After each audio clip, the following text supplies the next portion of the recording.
Good morning student, this is Rajesh and today we are going to teach you same topic and the topic name is devotional part to the divine. Student, in this chapter we will discuss the different path prescribed by the different kind of sant or Sufis or any other people who involved in the Bhakti movement. They prescribed us, they show us different path. But their goal is only one, that is to get the salvation or oneness with the supreme ultimate reality. Student, in this video, we will discuss about a different path of Bhakti, that is the Nathpanthi, Siddha and Yogi. This is also a different path to get the salvation from the ultimate reality God or union with the supreme God. So how this ideology spread in northern India or in the world? And here we already discussed two different one more different topic, that is the Sufism and Islam or Islam and Sufism.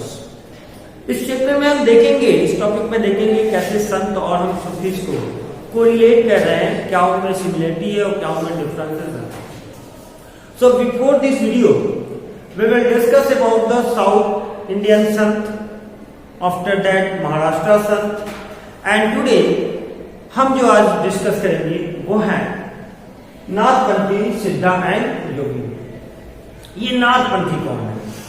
देखो, याद फिर रखो कि हमारा जो इसका aim क्या है, as the name session to this chapter, devotional paths, not paths से प्लूरल, यानी अलग अलग रास्ते हैं, लेकिन कहां जाना है?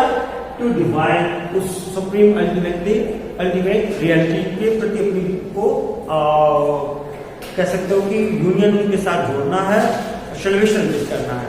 इसमें आपने दैववाद भी देखा है, अद्वैतवाद देखा है, शंकराचार्य का देखा, ये देखा है, डिफरेंट पाथ है. तो उसी पाथ पे हम देखेंगे नाथपंथी, सिद्धा and Yogi. Actually Nath is आप ये कह सकते हो कि एक ऐसा मीडियम है, ये गॉड तो नहीं है, भगवान तो नहीं है, लेकिन नाथ एक ऐसे हैं जिनके ऊपर भगवान की कृपा है और उनकी पूजा की जाती है. एक यह जादूगर मैजिशियन तो नहीं है, लेकिन इनमें एक स्पेशल पावर है. तो नाथपंथी, इनको जो फॉलो करते हैं वो कहलाते हैं नाथपंथी. आप के जिस स्टेट में आप हैं और आपके जो चीफ मिनिस्टर हैं, आप देख सकते हो कि गोरखनाथ वो किस संप्रदाय, ये नाथपंथी संप्रदाय को ही मानने वाले हैं और फॉलोवर है, इसलिए उनके नेम क्या हम कहते हैं? योगी आदित्यनाथ. तो इससे भी कोरिलेट कर सकते हो. तो उनका आइडियोलॉजी क्या है, वे क्या करते हैं? तो सबसे पहले देखेंगे, they criticise the rituals and other aspect of conventional religion and the social order using simple logical argument. ये क्रिटिसाइज करते हैं, आलोचना करते हैं. किसकी आलोचना करते हैं? रिचुअल्स, जो आडंबर है और भी जो अदर एस्पेक्ट्स हैं. और भी रिचुअल्स का मतलब सिर्फ यज्ञ करने वगैरह नहीं हो गया, जो और भी बाकी तरीके हैं जो कन्वेंशनल रिलीजन का मतलब होता है पारंपरिक, जो हम पहले से ही अपने धर्म को देखते आ रहे हैं. ब्राह्मणिकल जो है में लिख दिया गया है कि ऐसे पूजा करो, वेद पढ़ो, तमाम बातें करो तो भगवान प्रसन्न होंगे, मंदिर जाओ, मत्था टेको, तमाम बातें जो है ये रिचुअल्स करो, ये यज्ञ करो, ये बलि दो. तो ये इन सभी को क्या करते हैं? क्रिटिसाइज करते हैं, आलोचना करते हैं, विरोध करते हैं. और किससे विरोध करते हैं? और सोशल ऑर्डर का विरोध कर देते हैं. देखो, एक बहुत इंपॉर्टेंट चीज है सोशल ऑर्डर, और यही कारण होता है कि ये बहुत ही पॉपुलर होता है अमॉन्ग द लो कास्ट पे. सोशल ऑर्डर क्या था कि जैसे आपने देखा है कि ब्राह्मणिकल ऑर्डर जो बना, जिसमें ब्राह्मण हो गए, क्षत्रिय हो गया, शूद्र हो गया, वैश्य हो गया. ब्राह्मणिकल अपने आप को टॉप पे रख लिया, फिर उसके नीचे उन्होंने क्षत्रिय को रख लिया. एक तो जैसे ब्राह्मण और क्षत्रिय के पास एक स्पेशल विंडो हो कि वो गॉड से मीट कर सकते हैं, और बाकी जो है इनको प्रॉब्लम है, बहुत सारी चीजें हैं. तो ये सोशल ऑर्डर को अपोज करते हैं, विरोध करते हैं. ये सिंपल लॉजिक कि भाई ये भी कहते हैं कि अगर ठीक है भगवान ब्राह्मण को या क्षत्रिय को बड़ा बना के भेजता तो उसको कोई साइन दे देता, कोई निशान दे देता, उसके भी 2 हाथ पैर हैं सेम हमारी तरह है, तो भगवान की नजर में तो बड़ा है ही, यानी भगवान इक्वल मानते नहीं है, हम सब इक्वल है। तो ये जो सिंपल उनके लॉजिक होते थे ये बड़ा अट्रैक्ट करता है लो कॉस्टर्स की तरफ और बहुत ही पॉपुलर होता है। अब ये क्या कहते हैं कि दे एडवोकेट, इनका प्रिंसिपल का सिद्धांत क्या है, ये क्या बता रहे हैं कि दे एडवोकेट रिनोसिएशन ऑफ द वर्ल्ड। और कहते हैं यार ये अगर सल्वेशन चाहिए, मोक्ष चाहिए, तो इस वर्ड ये सांसारिक मोहमाया है, ये इल्यूजन्स हैं, ये जो वर्ड देख रहे हो अपनाना है, पढ़ाया है, मेरा पैसा, मेरा बच्चा, जो भी अपना है, कहते हैं ये सभी क्या है, इल्यूजन है, भ्रम है। और कहते हैं कि हम सल्वेशन प्राप्त कर सकते हैं जब इस वर्ल्ड से रिनोसिएशन कर जाए, त्याग दे दे, इस संसार को ही त्याग दे, यानी दुनिया को चलो बेकार की चीजें हैं और हम सल्वेशन भगवान को पाना है तो रिनोसिएशन करें।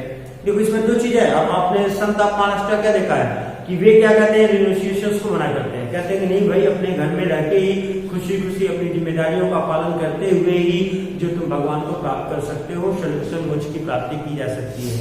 जो हम नेक्स्ट वीडियो में देखेंगे, कबीर की भी जो बातें हैं या गुरु नानक की जो बातें हैं, ये इसी पे डिपेंड है कि हम अपनी फैमिली रिस्पॉन्सिबिलिटी को निभाते हुए और रिनोसिएशन कर सकते हैं थ्रू द पर्सनल डिवोशन, अपने हम व्यक्तिगत भगवान के प्रति भक्ति करते हैं। अब ये क्या कहते हैं कि ये रिनोसिएशन या सल्वेशन प्राप्त कैसे होगा, तो कहते हैं to achieve this they advocate intense training of the mind and body through practices as yogasana, breathing exercise and meditation। देखो अब 2 चीजें हैं, अक्षर आपने सुना होगा। अच्छा फिर बता रहा हूँ, ये चैप्टर न सिर्फ रीड का विषय है बल्कि फील का भी विषय है। तो फील करते हुए सोचो कि स्टोरी पढ़ रहे हैं और एक धार्मिक चीजें पढ़ रहे हैं, धर्म को अपने स्वयं पर्सनल जो है एफर्ट का साथ देखो। तो कहते थे कि मन बड़ा चंचल है ना, यानी लोग बताते हैं कि एक आत्मा हो गई और मन हो गया, है ना, तो मन तो चंचल है, ये तमाम बातें करेंगे आत्मा से बोलती है। तो कहते हैं कि ये जो रिनोसिएशंस है ये सभी तो कर नहीं पाएंगे ना, सबकी बस की बात तो है नहीं, क्योंकि मन बेचैन चंचल है, वो तो इल्यूजन की तरफ ले जाएगा, ये सल्वेशन नहीं होने देगा। तो ये उसके लिए बताते हैं कि कौन से रास्ते हैं जिससे कि हम रिनोसिएशन कर सकते हैं या सल्वेशन प्राप्त कर सकते हैं। तो वे कहते हैं ये प्रैक्टिस है, वे आपको ट्रेन करना होगा, अपने माइंड को, अपनी बॉडी को ट्रेन करना होगा, प्रशिक्षित की जरूरत है, प्रशिक्षण की जरूरत है। किसके थ्रू और ये कैसे होगा, तो कहते हैं दिस प्रैक्टिस आर योगासन, योग करके होगा, शांति में होगा, योग करेंगे, ब्रीथिंग एक्सरसाइज करेंगे, या फिर हम कह सकते हैं कि मेडिटेशन, ध्यान लगाएंगे, जिससे कि हमें इस संसार से, इस संसारिक मोहमाया से और हम गॉड सुप्रीम अल्टीमेट रियलिटी की तरफ उनके साथ एक हो पाएंगे और अपने को सल्वेशन प्राप्त कर पाएंगे। तो ये किस पे फोकस कर रहे हैं, योगासन पे। ये किस पे प्रैक्टिस के ट्रेनिंग बता रही है, किस पे प्रैक्टिस कर रहे हैं, ब्रीथिंग एक्सरसाइज पे। किस पे बता रहे हैं, तो मेडिटेशन पे, ध्यान कीजिए।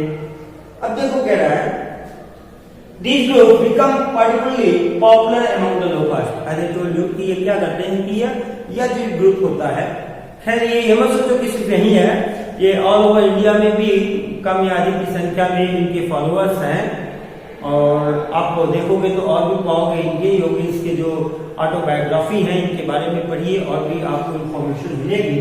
तो चूंकि इन्होंने सोशल आर्डर को क्रिटिसाइज किया है और सभी को इक्वल माना है, तो ये भी एक रीजन होता है क्योंकि इन्होंने पर्सनल एफर्ट माना है और इन्होंने कहा है कि रिनोसिएशन कर दो इस संसारिक मोह माया से और सल्वेशन प्राप्त कर लो। तो इनकी जो आइडियोलॉजी है वो ज्यादा पॉपुलर हो जाती है, सभी में होती है लेकिन विशेषकर लो कास्ट में हो जाती है। क्रिटिसिज्म ऑफ कन्वेंशनल रिलीजन, जो ये पारंपरिक, जो पहले से चली आ रही है, पारंपरिक जो रिलीजन धार्मिक है, जो उसके रिचुअल्स हैं, जो उनका ये विरोध करते हैं, जो उनका आलोचना करते हैं, ये क्या करता है, created ground for devotional religion to become a popular force in northern India. ये नॉर्दर्न इंडिया की तरफ ये जो इनकी आइडियोलॉजी है, क्रिटिसाइज करते हैं जो कन्वेंशनल रिचुअल्स हैं या ऑर्थोडॉक्स जो हैं उनको या सोशल ऑर्डर है, इनको इक्वल बताते हैं, तो ये इनके लिए ग्राउंड तैयार करते हैं कि वे उनका ये भक्ति जो रिलीजन है, ये कन्वेंशन को छोड़ करके, पारंपरिक को छोड़ के गैर पारंपरिक, कि भगवान को प्राप्त करने के या मोक्ष प्राप्त करने के ये रास्ते भी हैं और इसे आसानी से प्राप्त कर सकते हैं। तो ये एक नॉर्दर्न, स्पेशली नॉर्दर्न इंडिया में बहुत ही स्ट्रॉन्ग ग्राउंड क्रिएट हो जाता है कि ये रिलीजन या ये पाथ जो है एक पॉपुलर होता है। ओके, अब हम जंप कर रहे हैं नेक्स्ट टॉपिक पे, और ये है इस्लाम एंड सूफिज्म। इस्लाम और सूफिज्म, ये दो वर्ड है। इस्लाम क्या है? So Islam is ideology followed by a particular group of person known as the Muslims. कि जो मुस्लिम है, जिस आइडियोलॉजी को, जिस सिद्धांत को मानते हैं, जिसके फॉलोअर्स हैं, वो इस्लाम हो गया, एक धर्म हो गया, है ना। और सूफिज्म, अच्छा सूफीज को कह सकते हो कि सूफी द संत ऑफ मुस्लिम। जैसे आप संत क्या थे, हिंदू रिलीजन में देख रहे थे, तो संत थे जिन्होंने रिचुअल्स का विरोध किया था, जो ऑर्थोडॉक्स सोसाइटी थी उसका अपोज किया था, उन्होंने एक रास्ता निकाला था, उन्होंने अपने तरीके बताए थे, अपने पाथ बताए थे कि जिससे कि भगवान को प्राप्त किया जा सकता है।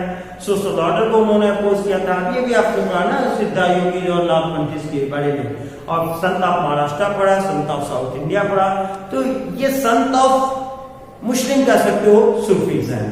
तो अब इसमें क्या होता है, देखो ये सारी चीजें मिडिवल पीरियड की पढ़ रहे हैं। ये होता क्या है एक्चुअली, देखो जो भी धर्म हैं, किसी भी धर्म को हो गया, पहले तो डिस्क्रिमिनेट किया नहीं होगा। तो ये जो बीच में डिस्क्रिमिनेशन आया है, तो या तो वो ये जो स्कॉलर है, चाहे हिंदू स्कॉलर है चाहे मुस्लिम स्कॉलर्स हैं, इन्होंने अपने फायदे के लिए उसमें तोड़ मरोड़ के इधर उधर की चीजों को नोट कर दिया है। तो वो बन जाता है धीरे धीरे रिचुअल्स, और इन्हीं रिचुअल्स का वो विरोध करते हैं और भगवान को प्राप्त करने के रास्ते बताते हैं। तो ये सूफी संत कौन है, सूफी कौन है? तो संत आप कह सकते हो मुस्लिम्स। देखो 18 और 19 सेंचुरीज में विशेषकर जो मुस्लिम स्कॉलर्स आते हैं, इनका एक वर्चस्व बनता है इस्लाम पे, और वे एक नई शरीयत लाते हैं, जो एक होली लॉ कह सकते हो, पवित्र कानून कह सकते हो। आज भी ये चल रहा है और बहुत ही कंट्रोवर्शियल विषय भी हो जाता है बहुत सारे मुद्दों पे, अक्सर आपने डिबेट में देखा होगा। और उन्होंने बहुत सारे रिचुअल्स रखे हैं, जैसे हिंदू धर्म में ही बहुत सारी कृतियां थी, वैसे सिमिलर इस्लाम में भी कृतियां कुछ बनती हैं, जो ये स्कॉलर्स इसको लिखते हैं या मेंशन करते हैं। तो इन्हीं का अपोज करते हैं ये संत, जैसे कि हिंदू संत में है। और वो कैसे, ये अल्लाह को, वन को, एक को मानने के लिए क्या कहते हैं, इसी के बारे में हम पढ़ेंगे। देखो इस्लाम है, इस्लाम की सीधी सी आइडियोलॉजी है कि they believe in only one god. वे कहते हैं सिर्फ एक भगवान की पूजा करो, और वो फॉर्मलेस गॉड है, वो निराकार है, उसका कोई आकार नहीं है, उसे हम अल्लाह कह दें, वे अल्लाह कह दें, सभी ईश्वर एक है। बात सभी एक ही कर रहे हैं, अल्टीमेट सुप्रीम रियलिटी की उसी की बात कर रहे हैं। हाँ, उनके नेम अलग अलग है, तुम अल्लाह भी कह सकते हो, तुम ईश्वर भी कह सकते हो, तुम यीशु भी कह सकते हो, जो मर्जी नाम दे दो, लेकिन उसका एम एक है, जो है supreme god. So Sufi were Muslim mystics. और मैस्टिक्स क्या है? ये जादूगर नहीं है कि कोई जादू करते हैं या इनमें स्पेशल पावर नहीं है, लेकिन एक मुस्लिम मैस्टिक है, रहस्यमयी है। इन पे भगवान की भी कृपा होती है, इनके अल्लाह की इनकी कृपा होती है। ये अल्लाह को एक दूसरी नजर से देखते हैं, उनको अपने पर्सनल एफर्ट के द्वारा ये डिवोशंस एक्सप्रेस करते हैं टुवर्ड द अल्लाह, और अल्लाह इन पे खुश भी होते हैं, इनको स्पेशल पावर। तो कह सकते हो कि मुस्लिम मैस्टिक्स हैं। अब ये क्या करते हैं कि they rejected outward religious teaching and emphasise personal devotion to God. ये जो भी धर्म के बाह्य आडंबर है कि चलो भाई 5 बार नमाज अदा करना है तभी अल्लाह आपको मिलेंगे, आपको रोजा रखना है तभी अल्लाह आपको मिलेंगे, या और भी जो धर्म की जो रिचुअल्स हैं या और भी जो बाह्य आडंबर है, इसका ये क्रिटिसाइज करते हैं, विरोध करते हैं कि चलो मक्का मदीना जाएंगे, हज करेंगे तभी हमारी शांति मिलेगी, जैसे हिंदू धर्म में वैसे मुस्लिम धर्म में भी। तो ये जो मुस्लिम स्कॉलर्स द्वारा ये जो बनाई हुई चीजें हैं, ये सूफीज उसका अपोज करते हैं, क्रिटिसाइज करते हैं और बताते हैं कि आप पर्सनल जो है एफर्ट के द्वारा, पर्सनल डिवोशन के द्वारा भी गॉड को, अल्लाह को प्राप्त कर सकते हैं, अल्लाह आपसे खुश हो सकते हैं। इसके लिए वे जैसे हिंदू में भजन गाते हैं वैसे भी भजन कीर्तन गाते हैं, अल्लाह को याद करते हुए जिक्र करते हैं, जिक्र करते हैं, है ना। जब जो भी देखेंगे हम आगे वीडियो में बताएंगे इसको। वे नाचते हैं, गाते हैं, अल्लाह को पूजा करते हैं, घूम घूम के प्रचारित करते हैं, घूम घूम के भगवान की या अल्लाह की ये पूजा करते रहते हैं। तो ये अपने पर्सनल डिवोशन के थ्रू बता रहे हैं कि हम गॉड को पा सकते हैं और किसको छोड़कर रिचुअल्स को ये अपोज करते हुए। सूफी क्या करते हैं भाई? तो Sufi provided with an additional dimension. अब देखो जैसे मैंने आपको 18 और 19 सेंचुरी में जो मुस्लिम स्कॉलर्स के बारे में बताया है कि शरीयत ला के थ्रू ही रहेंगे तो आपको अल्लाह आपसे खुश होंगे, अल्लाह आपको मोक्ष देगा या अल्लाह आपको जन्नत प्रोवाइड करेगा। तो ये बाकी जो चीजें हैं तो इनको ये विरोध करते हुए इसका एक एडिशनल पाथ देते हैं, कि नया रास्ता प्रोवाइड करते हैं सूफी। वो क्या करते हैं? डायमेंशन देते हैं। कहते क्या है कि वे फेवर करते हैं a more personal devotion to god, कि इनकी अपेक्षा आप व्यक्तिगत रूप से अपने अल्लाह के प्रति, अपने आराध्य के प्रति, अपने गॉड के प्रति आप डिवोशन भक्ति दिखाओ, अल्लाह आपको जन्नत नसीब करेंगे। The Sufi often rejected the elaborate rituals and code of behavior. अब elaborate rituals जो मुस्लिम में या इस्लाम में, जो इस्लाम तो नहीं कह सकते हो, कि जो बीच में स्कॉलर्स हैं जिन्होंने अपने फायदे के लिए कुछ रिचुअल्स, कुछ लॉ उन्होंने ऐड किया है, जिन्होंने कोड ऑफ बिहेवियर रखा है, बुर्का प्रथा रखा है या जो भी चीजें रखी हैं, मैं इसको अपोज नहीं करता हूँ, ये उनका अपना विषय है। जो हमें बताना है वो चीज मैं बता रहा हूँ कि सूफीज की आइडियोलॉजी क्या है, मैं उस पर चर्चा कर रहा हूँ। ठीक है, तो ना मैं क्रिटिसाइज करने किसी का कर रहा हूँ, बस मैं उसी चीज को आपको एक्सप्लेन कर रहा हूँ। तो उनका ये कहना था कि ये जो कोड ऑफ बिहेवियर है, जिसके थ्रू हमें जन्नत प्राप्त होगी या अल्लाह की इनायत प्राप्त होगी, या जो रिचुअल्स है, नमाज करो या फिर रोजा रखो, कहते हैं इससे इसका ये विरोध करते हैं, रिजेक्टेड करते हैं, ये नकार देते हैं, ये सब कुछ नहीं है, इससे अल्लाह जो है मानने वाला नहीं है। अल्लाह को पाना है तो अपने पर्सनल डिवोशन के थ्रू पा सकते हैं। अब ये कैसे देखते हैं अपने अल्लाह को? बड़ा महत्वपूर्ण चीज ये लाइन है, देखना कि दे सॉट, ये सॉरी एक टी छुटा हुआ है, दे सॉट सिंह का आप पार्टिसिपल सॉट कर सकते हो, कि वे देखते हैं कि यूनियन विद गॉड, गॉड से, अल्लाह से प्राप्त करने का, अल्लाह से जुड़ने का, उसके साथ एक होने का भी बताते हैं कि किस तरह एक हो जा सकता है। तो कहते हैं कि much as love whom sex is love with respect for the world। कहते हैं कि अल्लाह को इस तरह चाहो कि जैसे एक प्रेमी अपनी प्रेमिका को पाने के लिए, चूंकि इनका अपोज भी तो किया जाता है, जो ऑर्थोडॉक्स स्कॉलर्स हैं उनके द्वारा इनका अपोज किया जाता है। तो कहते हैं कि नहीं, आप अल्लाह से अपने आप को एक करने के लिए उसी प्रकार प्रेम करो, ऐसे ही लव दिखाओ, ऐसे ही डिवोशन को एक्सप्रेस करो कि जैसे एक प्रेमी अपनी प्रेमिका को पाने के लिए